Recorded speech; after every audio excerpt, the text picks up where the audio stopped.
بسم اللہ الرحمن الرحیم نحمده ونصلی ونسلم علی رسولہ الکریم اما بعد۔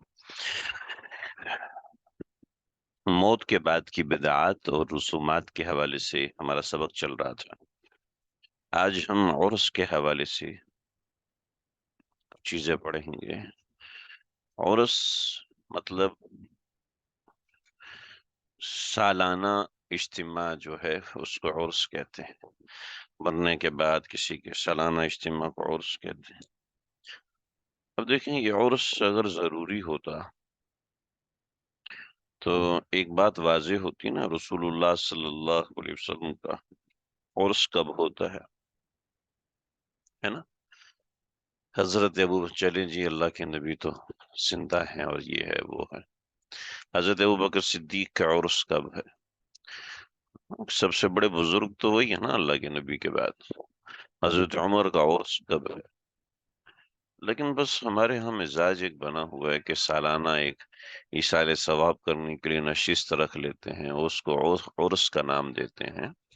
شریعت اسلامیہ میں ایسا کچھ بھی نہیں ہے۔ تو عرس کسی بزرگ کی وفات پر اس کی قبر پر سالانہ اجتماع کرنا اور میلہ لگانا۔ لال شہباز قلندر کا عرس کر رہے ہیں اور اپنے والد کا سال کا کر رہے ہیں، یہ کا صحابہ کرام، تابعین، طب تابعین، بلکہ ان کے بعد بھی صدیوں تک کہیں نام و نشان نہیں ملتا۔ بعد میں لوگوں نے اسے ایجاد کیا ہے۔ یہ بہت ساری بدعات اور مشرکانہ افعال کا مجموعہ ہے، اس لیے بدعت اور ناجائز و حرام ہے۔ اور اس میں پائی جانے والی چند بدعات و شرکیہ افعال مندرجہ ذیل ہیں۔ قبر پر چراغ جلانا جو بنص حدیث حرام ہے۔ نبی اکرم صلی اللہ علیہ وسلم نے قبروں پر چراغ جلانے والے پر لعنت فرمائی ہے، واضح روایات ہیں۔ پھول اور چادر وغیرہ چڑھانا جس کا صحابہ کرام، تابعین، طب تابعین میں کوئی ثبوت نہیں۔ بزرگوں کے نام کی نذر اور منت ماننا جو کہ بالکل حرام ہے، کہ میں اس عرس پہ اتنی گائے دوں گا، اس عرس پہ میں اتنے بکرے دوں گا، یہ نہیں۔ اس نظر کی حرام مٹھائی کو تبرک سمجھ کے کھانا اور تقسیم کرنا، حالانکہ اس کو حلال اور تبرک سمجھنے میں اندیشہ کفر ہے، کیونکہ یہ ہندوؤں کے ہاں ہوتا ہے۔ ڈھول باجے وغیرہ بجانا اور اس میں عام طور پہ ہوتا ہے جس کی حرمت و مذمت پر احادیث کثیرہ صریحہ ہیں، یعنی احادیث کثیرہ صریحہ ہیں، واضح ہیں ڈھول باجے کی حرمت کے اوپر، اور رسوں کے اندر ڈھول باجے تو ویسے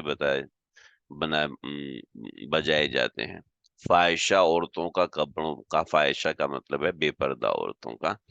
قبروں پر گانا اور اجتماع پر بہت سے گناہوں کا مجموعہ ہے۔ ٹھیک ہے، عورتوں کا گانا اور اجتماع جو کہ بہت سے گناہوں کا مجموعہ ہے، یہ ہو رہا ہوتا ہے عرصوں کے اندر،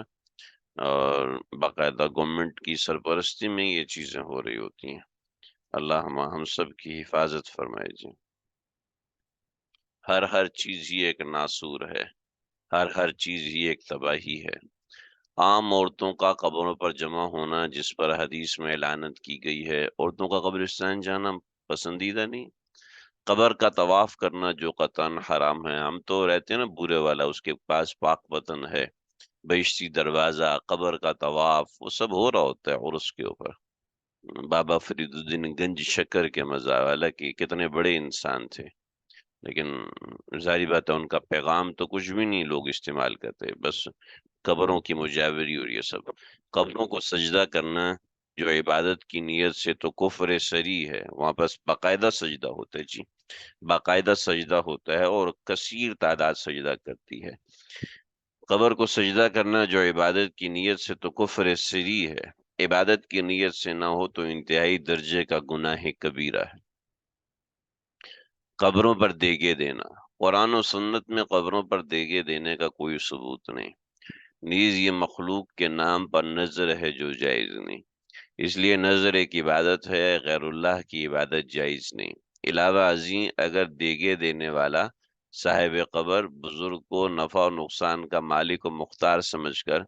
اس کی خوشنودی حاصل کرنے کے لیے دیگے دے رہا ہے تو یہ شرک ہے اگر نفع نقصان کا مالک نہیں سمجھتا مگر مخصوص انداز میں دینے کو زیادہ ثواب کا باعث سمجھتا ہے تو یہ بدعت اور ناجائز ہے۔ قبروں کے اوپر دیگیں چڑھتی ہیں جی، باقاعدہ دیگیں چڑھتی ہیں، میں نے اپنی آنکھوں سے دیکھا ہے کہ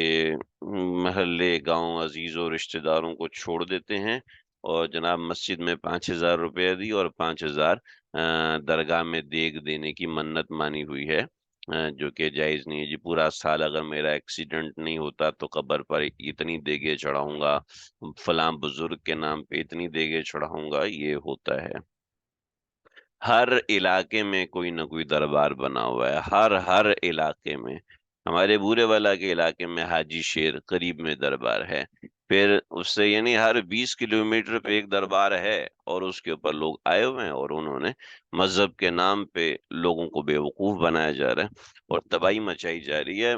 کتنی خواتین ہمارے گاؤں علاقے کی جناب یہ بچی جو ہے یہ درگاہ کے اوپر چلا لگائے گی، ٹھیک ہے، اور پیر کے بیٹوں کی خدمت کرے گی تو اس کی شادی ہو جائے گی، نکاح ہو جائے گا۔ اور پیر کے بیٹوں کی خدمت دن رات کی ہوتی ہے، پیر صاحب کی خدمت دن رات کی ہوتی ہے۔ الامان والحفیظ، اللہ ہم سب کی حفاظت فرمائے جی، اللہ ہم سب کی حفاظت فرمائے۔ عجیب چیزیں ہیں۔ تو مردوں کے لیے عید کے دن عورتوں کا قبرستان جانا، مردوں کے لیے دعا کرنے اور عبرت حاصل کرنے کے لیے قبرستان جانا مستحب ہے، لیکن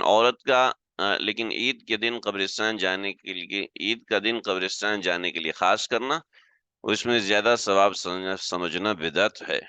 نیز عورتوں کا قبرستان جانا ویسے بھی ممنوع ہے، اولاً اس لیے کہ فتنے کے اس دور میں ان کا قبرستان جانا فساد سے خالی نہیں، ثانیاً اس لیے کہ عورتیں قبرستان جا کر غم کو تازہ کرتی رہتی ہیں اور نوحہ کرتی ہیں۔ عورتوں کے اس طرح جانے پر حدیث میں لعنت وارد ہوئی ہے، البتہ اگر بوڑھی عورت رونے دھونے اور دوسرے منکرات اور بدعات سے اجتناب کرتے ہوئے محض عبرت حاصل کرنے اور مردوں کے لیے دعا کرنے کی نیت سے جائے تو جائز ہے، جوان عورت کے لیے اس نیت سے جانا بھی مکروہ ہے، پسندیدہ نہیں، اس لیے کہ آپ صلی اللہ علیہ وسلم نے منع فرمایا۔ میت کی وفات کے دوسرے اور تیسرے دن خصوصی طور پر اس کے رشتہ دار اور دوسرے لوگ فجر کے بعد اجتماعی طور پر قبرستان جا کر اصالہ ثواب کرتے ہیں اور پھر اہل میت کے ہاں آ کر تھوڑی دیر کے لیے ٹھہرتے ہیں، چائے وغیرہ پی کر رخصت ہو جاتے ہیں، پھر دوپہر کو پھر شام کو یہی سلسلہ جاری رہتا ہے۔ یہ سب بے بنیاد رسمیں ہیں، شریعت مطہرہ میں پر اپنی طرف سے اضافہ ہے جو کہ جائز نہیں ہے۔ بڑی اہم چیزیں ہیں جی، ان کو سمجھے۔ اب آئیں قرآن مجید کے متعلق بدعات، چونکہ یہ باتیں واضح ہیں، دو ٹوک ہیں، اتنی تفصیل میں جانے کی ضرورت نہیں ہوتی۔ تقریبات کے افتتاح میں قرآن خوانی فی نفسی قرآن کریم کی تلاوت ایصال ثواب کے لیے یا خیر و برکت کے لیے بلا شبہ بہت اہمیت رکھتی ہے، مگر آج کل لوگوں نے اسے ایک رسم بنا لیا ہے۔ قرآن کریم کی تلاوت کے لیے اجتماع کا اہتمام، اسے ضروری سمجھنا، اس طرح دعوت وغیرہ کا التزام کرنا، یہ سب موجب امور بدعت کے زمرے میں آتے ہیں، اس لیے جائز نہیں ہے۔ کوئی تقریب جی پہلے قرآن خوانی ہوگی اس کے بعد نہیں، یہ صحیح نہیں ہے، یہ بالکل غلط۔ ہاں شروع میں آپ تلاوت کروا لیں کسی ایک قاری سے، سب لوگ بیٹھ کے سن لیں برکت کے لیے قرآن مجید، لیکن سب کے ہاتھ میں پتہ نہیں کسی کا وضو ہے نہیں ہے، اب سب بیچارے اٹھا کے پڑھ رہے ہیں سپارے کے، جی وہ تقریب میں آئے ہیں تو اب تو کرنا پڑے گا۔ تراویح میں ختم قرآن پر مٹھائی کی تقسیم کی کوئی شرعی بنیاد نہیں ہے، اسے باعث ثواب سمجھنا بھی جائز نہیں ہے۔ اس کو ہمیشہ کرنا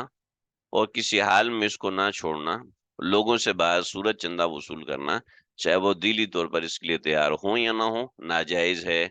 اگر اسے ہمیشہ نہ کیا جائے اور لوگ خوشی سے دیتے ہوں تو بھی اس میں مروجہ رسم کی تائید ہوتی ہے، لہٰذا اسے چھوڑ دینا ضروری ہے۔ خواتین کا قرآن خوانی کے لیے اجتماع ایصال ثواب یا کسی جائز مقصد کے لیے انفرادی طور پر قرآن کی تلاوت کرنا نہ صرف جائز بلکہ مستحب ہے، لیکن اس کے لیے اجتماع ثابت نہیں ہے، خصوصاً عورتوں کا اس مقصد کے لیے اپنے گھر سے نکلنا اور اجتماع کرنا اور بھی قوی ہے، اس سے بچنا چاہیے بھائی۔ جب کسی کا انتقال ہوتا ہے تو ہم جیسے لوگوں کے لیے ایک معمہ کھڑا ہو جاتا ہے، ایک سوال کھڑا ہو جاتا ہے اور انتہائی پریشانی ہوتی ہے کہ لوگ عجیب عجیب سی باتیں کرتے ہیں۔ بسم اللہ اور آمین کر سکتے ہیں، یہ کسی نے سوال پوچھا کہ بسم اللہ اور آمین کر سکتے ہیں؟ جی بسم اللہ اور آمین بالکل کر سکتے ہیں، اس کی کوئی ممانعت نہیں ہے، اور اس میں کھانا بھی کر سکتے ہیں، دعوت بھی کر سکتے ہیں، سب کر سکتے ہیں، اس لیے کہ تعلیمی ابتدا ہے اور ایک دوسرا تعلیمی اختتام ہے، اس میں بچے کی حوصلہ افزائی مقصود ہوتی ہے، یہ کوئی وہ چیز نہیں ہے کہ اس میں کوئی اصال ثواب مقصود ہوتا ہے، کچھ اس طرح کی اصال ثواب اور اس نوعیت کی چیزیں جو شریعت نے مخصوص کی اس میں اپنی طرف سے اضافہ کر دینا یہ کچھ مناسب نہیں ہوتا۔ اچھا جی، شادی بیاہ کے متعلق رسومات۔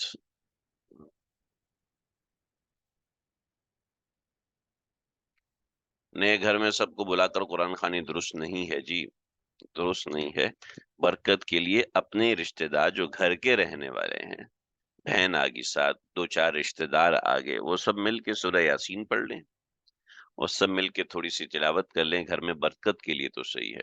لیکن قرآن خوانی خاص طور پہ کر کے سب کو بلا کے پھر اس کی دعوت، یہ درست نہیں ہے۔ دیکھیں دو باتیں ہیں، گھر کے افراد ہیں، 3 بچے ہیں، 4 بچے ہیں، اس کے ساتھ بہن کو بلا لیا، اس کے ساتھ امی کو بلا لیا، ابا کو بلا لیا، بیٹھ کے تھوڑی دیر قرآن پڑھ کے دعا کر لی کہ ہم نے نیا گھر ہے آج شروع کیا ہے، آج اس میں رہنا شروع کیا ہے، اللہ اس کو برکت والا بنا دے، اللہ ہمیں یہ مبارک کر دے، ٹھیک ہے۔ لیکن سارے دوستوں کو بلانا، بھی ہمارا گھر نیا بنا ہے، دعوت ہے، آپ سب آئیں، اس سے پہلے قرآن خوانی ہوگی، یہ درست نہیں ہے۔ تو دونوں میں فرق ہے، موٹا اور بنیادی فرق آپ کو سمجھ میں آ رہا ہوگا کہ کس جگہ پہ جا کے فرق ہو رہا ہے۔ شادی بیاہ کے متعلق رسوم و بدعات۔ محرم میں شادی بیاہ کرنے کو ممنوع سمجھنا۔ بعض لوگ محرم میں شادی بیاہ اور دیگر خوشی کی تقریبات کو ممنوع سمجھتے ہیں اور اس ماہ کو غم کا مہینہ قرار دیتے ہیں۔ شریعت میں اس کی کوئی دلیل نہیں۔ حضرت حسین رضی اللہ تعالیٰ عنہ کی شہادت کا غم ایسی چیز نہیں کہ صرف اس دن یا اس ماہ میں ہوا کرے، بلکہ وہ ہر مسلمان کو ہر وقت ہوتا ہے، لیکن غم کا دن منانا شریعت میں جائز نہیں ہے۔ نیز شوہر کے سوا کسی اور کی موت پر سوگ کی شرعاً اجازت نہیں ہے، لہٰذا 10 محرم یا محرم کے دیگر ایام میں شادی بیاہ جائز ہے، اس کو کرنا چاہیے۔ ہمارے ہاں یہ رواج بڑھتا ہی جا رہا ہے، وہ اس میں بڑی احتیاط کی ضرورت ہے، بہت دھیان رکھنے کی ضرورت ہے۔ آگے دیکھیے جی، شادی کے موقع، شادی میں دلہا کے سر پر سہرا باندھنے کی رسم ہندوؤں سے لی گئی ہے۔ مسلمانوں کے لیے ہندوانہ شکل و صورت اختیار کرنا جائز نہیں، لہذا سہرا باندھنے سے اجتناب لازم ہے۔ کفایت المفتی جلد نمبر 4 صفحہ نمبر 49، خیر الفتاوی جلد نمبر 1 صفحہ نمبر 567۔ یہ حوالہ جات میں اس لیے دے رہا ہوں کہ شادی کے موقع پر عام طور پر یہ بہت زیادہ ہو رہا ہے، دیندار لوگ عام طور پہ ایسا کر رہے ہوتے ہیں۔ دیکھیں پگڑی باندھنا اور ہے، سہرا باندھنا اور ہے، یہ دونوں باتوں میں فرق ہے، ٹھیک ہے؟ تو ان باتوں کو سمجھیں۔ شادی میں مہندی، اچھا، شادی میں مہندی، سہرا بندی، جوتا چھپائی، دودھ پلائی، یہ سب ہندوانہ رسمیں ہیں۔ شادی جیسی مبارک خوشی کو ان جیسی ہندوانہ رسومات سے آلودہ کرنا کسی بھی طرح درست نہیں ہے۔ شادی سنت کے مطابق انتہائی سادگی سے انجام دینی چاہیے، البتہ اگر شادی کے موقع پر عورتیں اپنے طور پہ مہندی لگائیں تو کوئی حرج نہیں ہے، چند دوستیں مل گئیں اور بیٹھ کے دلہن کو مہندی لگا دی تو صحیح ہے۔ اب وہاں پہ ناچ ہو رہا ہے، گانے گائے جا رہے ہیں، گانے بجائے جا رہے ہیں، کہ مہندی کے طور پہ خاص طور پہ گانے تیار کی جاتے ہیں، بھی مایوں اپٹن کروانا ہے بچی کو تو ٹھیک ہے کروائیں، لیکن مایوں اپٹن کروا کے اس کو ایک بالٹی کے نیچے بٹھانا ہے، ایک خاص جگہ پر بٹھانا ہے، وہ وہاں بیٹھی رہے گی اور اتنی دیر میں لوگ پرات بجائیں گے، یہ کریں گے، نہیں، یہ بالکل بھی درست نہیں ہے۔ دوستیں آ جائیں، وہ اپنی دوست کو تیار کریں، کسی بیوٹیشین کو بلا لیں، ٹھیک ہے، اس وقت اس کو تیار کریں کہ بھئی صبح تیری شادی ہے، اس کے لیے اس کو مہندی لگائی جا رہی ہے، اس کے لیے اس کو اچھا سوٹ پہنایا جا رہا ہے، نہیں مہندی کا جوڑا الگ ہے، اپٹن کا جوڑا الگ ہے، صبح کا جوڑا الگ ہے، یہ سب کیا ہے؟ شادی تو ایک مبارک ترین عمل ہے، ایک عبادت ہے، اور عبادت میں کچھ اس طرح کی حرکتیں ہوتی ہیں جو ہمارے معاشرے میں سر انجام دی جا رہی ہیں، جو ہمارے معاشرے میں کثرت سے ہو، کیا دیندار کیا غیر دیندار، بس ہر کوئی دیندار لوگوں میں سے کثرت اس بات کی ہوتی ہے کہ لوگوں کو پتہ ہی نہیں ہوتا کہ یہ معاملات کیا ہیں، کتنے اہم ہیں۔ اب دیکھیں اتنے واضح الفاظ میں لکھا ہے، صحرا بندی مہندی، اب مرد کی مہندی بھی ہو رہی ہے، یعنی مرد کو بھی اور مرد کا تو مہندی لگانا درست ہی نہیں ہے کہ مرد کے لیے یہ زینت ہے ہی نہیں، زینت تو یہ عورت کے لیے ہے، لیکن مرد کی مہندی بھی ہو جی شادی ہے سب چلتا ہے، کیا مطلب شادی ہے سب چلتا ہے؟ یعنی نماز ہے جیسے چاہے مرضی پڑھو، نماز ہے سب چلتا ہے، یہ کیا بات ہوئی یہ سب چلتا ہے؟ جوتا چھپائی دولہے کا جوتا چھپا لیں گے اور اتنے پیسے مانگیں گے، سالی سامنے کھڑے ہو کے پیسے مانگے گی اور ساری اس کے دوستوں کے سامنے کھڑے ہوئے ایک دوسرے، بھئی یہ کیا ہے؟ ہماری شادیاں ہو رہی ہیں، کیا ہو رہا ہے؟ ہم مسلمان ہیں، شادی کے موقع پہ تو بھول جاتے ہیں کہ ہم مسلمان بھی کبھی ہوا کرتے تھے، اور ایسا موقع ہوتا ہے کہ سمجھانا ناممکن ہو جاتا ہے۔ بے شادی ہے نا، سب سب چلتا ہے اس میں، کیا مطلب شادی ہے؟ یعنی شادی کے موقع پہ ہم کوئی مسلمان نہیں رہتے؟ ہاں، آپ خوشی منائیں، خوشی منانے کے جائز طریقے ہیں، کہ دلہن ہے، اس کے پاس اس کی سہیلیاں جمع ہو جائیں، اس کے ساتھ مذاق مستی کریں، اس کو ہنسائیں بلائیں، اس کا ذہنی طور پر تیار کریں، اس کو شرعی اعتبار سے سمجھائیں، اس کے ساتھ بیٹھ کے تھوڑی دیر کے لیے گنگنا لیں، اس کی شریعت نے اجازت دی ہے، لیکن وہاں پر وہ لگا دینا، بوفر لگا دینا، اور جناب اس کے اوپر لڑکیاں ناچ رہی ہیں، وہ ناچ پھر ٹک ٹاک پہ وائرل ہو رہے ہیں، سوشل میڈیا پہ وائرل ہو رہے ہیں، اور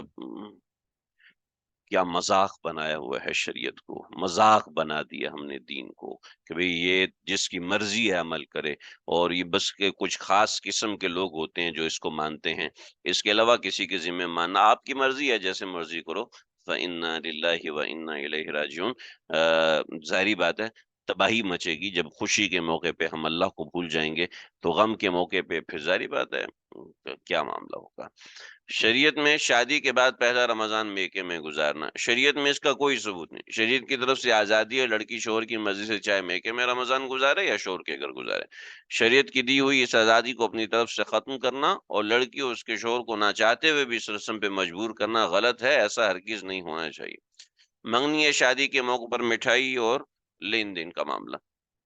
عموماً ایسے موقع پر مٹھائی، کپڑے وغیرہ دینے کو لازم سمجھا جاتا ہے اور نہ کرنے والے کو ملامت کی جاتی ہے، چنانچہ ملامت کے خوف سے غریب آدمی قرض لے کر ناجائز طریقوں سے کما کر ان رسموں کو پورا کرنے کو ضروری سمجھتا ہے، نیز یہ چیزیں قرض سمجھ کر دی اور لی جاتی ہیں، پھر دوسرے موقع پر واپس کرنا ضروری خیال کیا جاتا ہے، اس لیے ان رسموں میں اعتراض کرنا چاہیے، البتہ اگر کہیں مذکورہ قباحتیں نہ ہوں، حسب استعداد رسم سے مجبور ہوئے بغیر خوشی سے ایسے کیا جائے تو جائز ہے، ٹھیک ہے نا، لیکن ان باتوں کا دھیان رکھنا بہت ضروری۔ شریعت اعتبار سے جہیز کی حقیقت صرف اتنی ہے کہ اگر کوئی باپ اپنی بیٹی کو رخصت کرتے وقت اپنی استعداد کے مطابق کوئی تحفہ دینا چاہے تو دے دے، لیکن نہ وہ شادی کے لیے